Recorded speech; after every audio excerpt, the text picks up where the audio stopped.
Nama saya Wiwi. Nama matrik saya adalah 03DI18F1041. Saya dari kelas DI5C.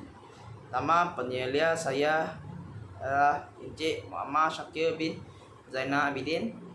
Nama penyelaras saya adalah Puan Nozaliza binti Gadali. Hari ini saya akan membentangkan projek doa saya. Tajuk projek doa saya ialah Soil Humidity Monitoring System. Pengenalan. Projek saya ialah Soil Humidity Monitoring System.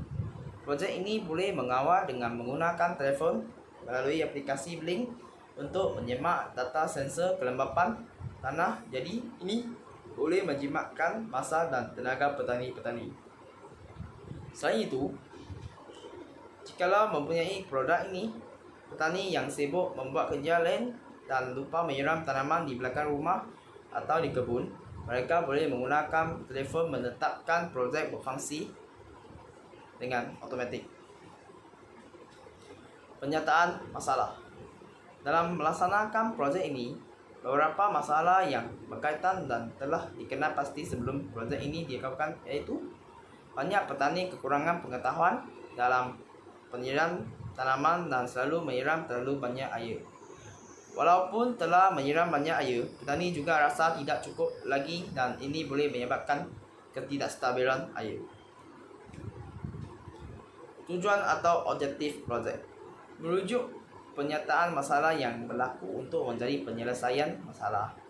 Antara objektif untuk menghasilkan projek ini ialah dapat menghasilkan sistem kawalan kelembapan tanah melalui internet, dapat menghasilkan sistem otomasi kebun, dapat menghasilkan sistem yang boleh menjimat tenaga petani. Inilah projek yang saya dihasilkan. Skop projek. Skop projek boleh berfungsi secara otomatik mengikut data sensor kelembapan tanah. Boleh menjimat tenaga tani yang masa bekerja kerana dapat berfungsi otomatik. Boleh digunakan di kebun. Perlu menggunakan aplikasi Link untuk mendapat data sensor kelembapan tanah. Komponen yang saya digunakan adalah Node MCU ESP8266 Wi-Fi, monitor sensor, one channel relay, water pump motor, heat sink voltage regulators 7805, LED dan resistor. Input adalah soil monitor sensor, dan ke Node MCU ESP8266 Wi-Fi ke output relay dan water pump motor. Inilah catat alia projek ini. Start ke auto atau manual button, ke manual water pump. Jika yes akan on, jika no akan off. Ke auto soil monitor sensor, ke jika lebih daripada 800 akan on pump, jika kurang daripada 800 akan off pump. Inilah auto, itu auto open, auto button, dan end. Hasil dan perbincangan adalah jika tanah kering adalah lebih daripada 800, tanah lembab kurang daripada 800. Ini adalah program coding yang saya digunakan, yaitu Node MCU ESP8266 Wi-Fi. Char AUTH adalah Blink token yang digunakan di dalam mobile phone. Char SSID adalah nama hotspot. Char PASS adalah password hotspot. Jika value lebih daripada 800, Blink akan notify watering. Notify watering yaitu pump akan keluar air kerana tanah sudah kering. Dan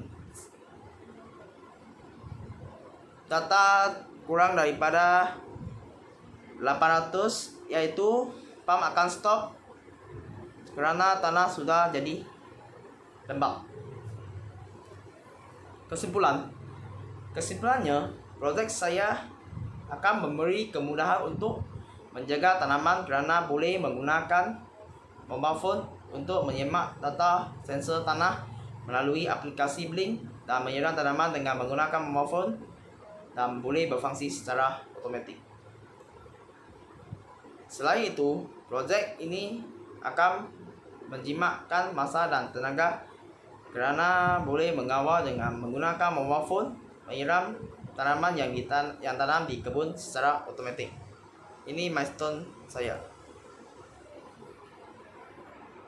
Okey, ini adalah data tanah kering.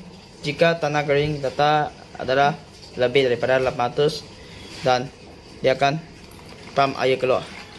Jika saya letak cucuk soil meter sensor ke dalam tanah, air akan stop dan data akan kurang daripada 800, iaitu tanah sudah lembab. Kita boleh gunakan pump kedua. Jika nampak data lebih daripada 800, kita boleh onkan pump ini dan air akan keluar. Dan jika data kurang daripada 800, kita boleh off terus kerana tanah sudah lembab. Itu saja.